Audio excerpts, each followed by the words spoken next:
दशम भाई भाई मानक एनमैथ यूट्यूब चैनल को स्वागत। आज भिडियो में देखा दशम बीजगणित सरल सह समीकरण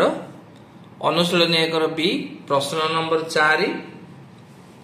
देखा कौन रही प्रश्न रे सह समीकरण समाधान कर अर्थात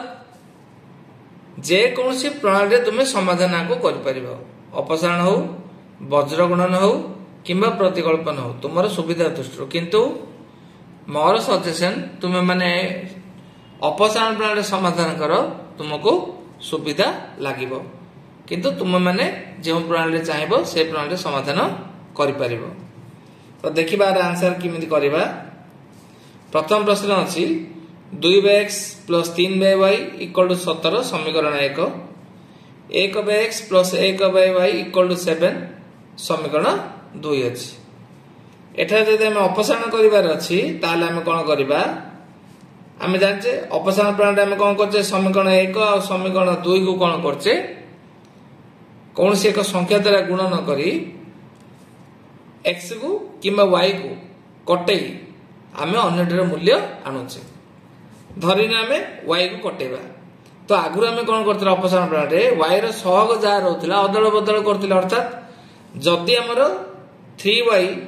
आ 5y अच्छी समीकरण 1 और समीकरण 2 रे 2 समीकरण को 3 द्वारा 1 समीकरण को 5 द्वारा आम गुणन करी अपसारण पद्धति रे y को कटाउथिले। एबे सेही परि भाव रे y रो जो हर भाग रे रहिछि लबरे जो संख्या अछि एटी अछि 3 एटी अछि 1 बस आकु समान करिया पे आकु कोन करिया अदल बदल करिया अर्थात समीकरण 2 रे y रो ऊपर 1 अछि ताको आमे समीकरण 1 को गुणिबा समीकरण 1 रो y रो ऊपर 3 अछि समीकरण 2 को 3 द्वारा गुणन करिबा। 1 द्वारा गुणले किछि मूल्य परिवर्तन हेबनी 3x plus 3y equal to 17। द्वितीय समीकरण 3 द्वारा भाग कले सब जा लबर 3 गुण कर देबा 3 1 3x plus 3y equal to 3 7 21 गार गोटे पकई देबा टिके छाड़ी गार पकेबो। एबे देखो y रो दीटा जा चिन्ह सेम अछि चिन्ह जदि समान थिबो पिले माने कोन करिवो समीकरण 1 रु समीकरण 2 को कोन करिवो माइनस करिवो जा द्वारा कोन हबो सेकंड रे थिबा जो पॉलिनोमियल रो सबजा रो चिन्ह चेंज हे जिवो एठी सबजा प्लस अछि ताको सबजा माइनस कर देले जा द्वारा 3y प्लस 3y वर्तमान माइनस हे गेला सहज रे कटि गेला आ रोइला कोन एठी 3x 2x अछि 2x 3 रे गुणले 3x इक्वल टू 17 माइनस 21 कहले हबो माइनस 4 ओला ला चिन्ह थिले बडरो साना फेडिए बडरो चिन्ह दबो आको समाधान करो xx रो लॉस हो आसिला केते x हर सहित लॉस हो समान लबजा देखि देखि लिखिबा 2 minus 3 equal to minus 4 x को x द्वारा भाग कले 1 हबो 1 को 2 रे गुणले 2 हबो x को x द्वारा भाग कले 1 हबो 3 द्वारा गुणले 3 हबो मझे माइनस अछि 17 माइनस 21 कहले माइनस 4।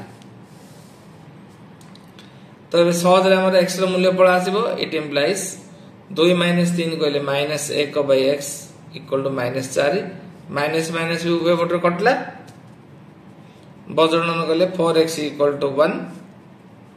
x इक्वल टू 1/4 गोटा आंसर पळा आसले x रो। एबे हमें कोन करबा x रो मूल्य को समीकरण 1 हो किंबा समीकरण 2 हो तम इच्छा जेउठारे भी तुमे पकेई की y रो मूल्य आनि परबो समीकरण 1 नेबा हमें समीकरण 1 रे x रो मूल्य स्थापन करले समीकरण 1 एडी अछि 2y आ x लिखियानी 1/4 लिखियानी 4 लिखिया जहा ऊपर को 4 गुणन करबा ता 4 अर्थात जदि हररे गोटे भग्नांश थिबो ताले लबडा को रखी हरडा को कोन करिवो ऊपर संख्या थिबा संख्या सहित गुणी देबो अर्थात हरण बेले उल्टे की गुणन करा जाए plus 3/y equal to 17 3/y equal to 17 2 चौक 8 आर पड़ो गले कौन हला -8 कहले 9 इट इम्प्लाइज बदलन कले 9y equal to 3 it implies y equal to 3/9 equal to 1/3 अतएव x मूल्य आसला 1/4 y मूल्य आसला 1/3